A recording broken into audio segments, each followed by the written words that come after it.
ಶಿವಾಜಿಯವರು ಇತಿಹಾಸದ ಬಗ್ಗೆ ಕೂಡ ಸಾಕಷ್ಟು ವಿಷಯಗಳನ್ನು ಪ್ರಸ್ತಾಪ ಮಾಡಿದ್ರಿ. ಹೌದ್ರಾ? ಅದು ನಿಜ. ಅದೇನು ಭಾಳಷ್ಟು ಪುಸ್ತಕದಲ್ಲಿ ಇದೆ, ಇದ್ದದ್ದೇನೆ ಮಾಡಿದೆ, ಅದೇನು ಹೊಸದೇನಿಲ್ಲ. ಸೊ ನೈಜ ಸ್ಥಿತಿ ತಿಳಿಬೇಕು ಜನಕ್ಕೆ, ಅದು ಭಾಳ ಮುಖ್ಯ. ಇತ್ತಿತ್ತಲಾಗೆ ಬೇರೆ ಬೇರೆ ರೀತಿಯಿಂದ ಹೇಳುವಂಥ ಪ್ರಯತ್ನ ಆಗ್ತಾಯಿದೆ. ಸೊ ಈ ಸರ್ಜು ಕಾಟ್ಕರ್ ಅವರ ಪುಸ್ತಕ ಅದ್ರ ಮ್ಯಾಗ ಬೆಳಕು ಚೆಲ್ಲಿದೆ. ಭಾಳಷ್ಟು ನಿಜವಾದಂಥ ಅಂಶಗಳನ್ನು ಅದರಲ್ಲಿ ಹೊಸದಾಗಿ ಉಲ್ಲೇಖ ಮಾಡಿದ್ದಾರೆ. ಭಾಳ ಒಳ್ಳೆಯ ಕೆಲಸ ಮಾಡಿದ್ದಾರೆ. ಶಿವಾಜಿಯವರ ಸೇನೆಯಲ್ಲಿ ಮುಸ್ಲಿಂ ಇರುವಂಥದ್ದು ಕೂಡ ಅದೇ ಇತಿಹಾಸ ಇರುವಂಥದ್ದು ಸುಮಾರು ಡೈವರ್ಟ್ ಮಾಡುವಂಥದ್ದು ಪ್ರಯತ್ನ ಆಗ್ತಾ ಇದೆ. ಅದೇ ಹೇಳಿದಲ್ಲ, ಆಗಬಾರ್ದು. ಸೊ ಮುಸ್ಲಿಮರು ಹಿಂದೂಗಳಂತವ್ರು ಭೇದ ಭಾವ ಇರಲಿಕ್ಕಿಲ್ಲ, ಎಲ್ಲರೂ ಒಂದೇ ಇದ್ದರು. ಅವ್ರ ಸೈನಿಕರಲ್ಲಿ ಮುಸ್ಲಿಮ್ರಿದ್ರು, ಹಿಂದೂಗಳಿದ್ದರು.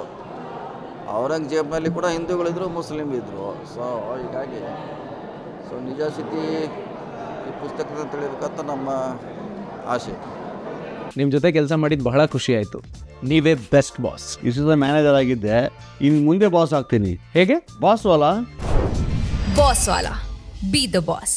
ಶಿವಾಜಿಯವರು ಇತಿಹಾಸದ ಬಗ್ಗೆ ಕೂಡ ಸಾಕಷ್ಟು ವಿಷಯಗಳನ್ನು ಪ್ರಸ್ತಾಪ ಮಾಡಿದ್ರಿ. ಹೌದ್ರಾ? ಅದು ನಿಜ. ಅದೇನು ಭಾಳಷ್ಟು ಪುಸ್ತಕದಲ್ಲಿ ಇದೆ, ಇದ್ದದ್ದೇನೆ ಮಾಡಿದೆ, ಅದೇನು ಹೊಸದೇನಿಲ್ಲ. ಸೊ ನೈಜ ಸ್ಥಿತಿ ತಿಳಿಬೇಕು ಜನಕ್ಕೆ, ಅದು ಭಾಳ ಮುಖ್ಯ. ಇತ್ತಿತ್ತಲಾಗೆ ಬೇರೆ ಬೇರೆ ರೀತಿಯಿಂದ ಹೇಳುವಂಥ ಪ್ರಯತ್ನ ಆಗ್ತಾಯಿದೆ.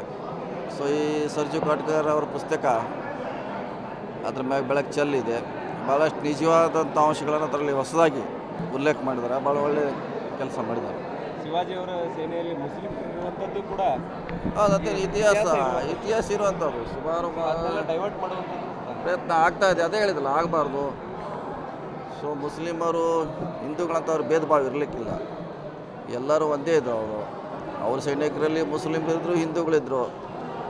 ಔರಂಗಜೇಬ್ನಲ್ಲಿ ಕೂಡ ಹಿಂದೂಗಳಿದ್ದರು, ಮುಸ್ಲಿಮ್ ಇದ್ದರು. ಸೊ ಹೀಗಾಗಿ ನಿಜ ಸ್ಥಿತಿ ಈ ಪುಸ್ತಕದಿಂದ ತಿಳಿಬೇಕಂತ ನಮ್ಮ ಆಸೆ. ಸರಿಗ